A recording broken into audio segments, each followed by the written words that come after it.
మాతృదేవతాభ్యో నమః, పితృదేవతాభ్యో నమః, ఆచార్యదేవతాభ్యో నమః, ఉమామహేశ్వరాభ్యో నమః. ఆ ఉమామహేశ్వరులు మిమ్మల్ని మమ్మల్ని అందరినీ కూడా కాపాడాలని కోరుకుంటున్నాం. తిరువూరు శ్రీ శశిమునీంద్ర ఆశ్రమం నుండి ప్రతిరోజు కూడా ఒక మంచి మాట చెప్పుకుంటున్నాం గురువుల మాటగా. ఈరోజు భగవద్గీతలోని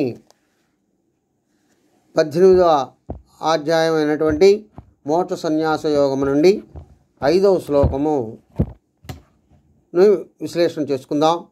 ఈ విధంగా చెప్పబడుతుంది.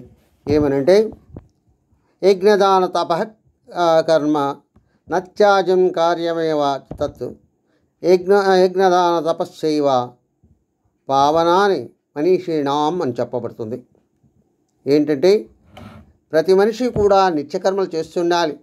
నిత్యకర్మల్లో యజ్ఞము, దానము, తపస్సు అనేటటువంటివి ఉండాలి. అవి ఎప్పుడూ కూడా ఆచరిస్తూ ఉన్నవారికి వారు మంచి చిత్తశుద్ధి కలిగిస్తుంది, పవిత్రతను కలిగిస్తున్నాయి. అయితే ఈ కార్యక్రమాలు చేస్తూ కూడా నేనే చేస్తున్నాను అనేటటువంటి లోపల ఉన్న భావాన్ని వదిలిపెట్టాలి. దాని యొక్క ఫలితం భగవంతునికి అర్పించాలి. ఎందుకంటే చేయడం వరకే నీ వంతు, మిగిలింది భగవంతుడు స్వీకరిస్తాడు అనేది, ఫలితాన్ని ఇస్తాడు అనేది తెలుసుకోవాలి. అలా ఎప్పుడైతే తెలుసుకుంటామో వారందరూ కూడా పవిత్రమైనటువంటి చిత్తశుద్ధి కలిగినటువంటి వారవుతారు. వారందరికీ కూడా మంచి జరుగుతుంది.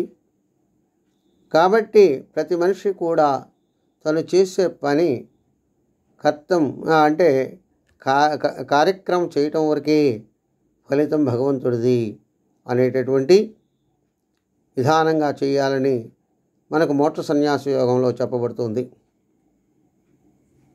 అందరూ బాగుండాలి, అందరిలో మనం ఉండాలి అనేటటువంటి ధర్మాన్ని పాటిస్తూ ఉండాలి.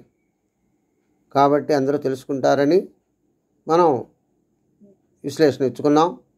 స్వస్తి, సర్వే జనా సుఖినో భవంతు. లైక్ చేయండి, షేర్ చేయండి, కామెంట్ చేయండి, సబ్స్క్రైబ్ చేయండి. స్వస్తి, సర్వే జనా సుఖినో భవంతు. ఓం శాంతి శాంతి శాంతి.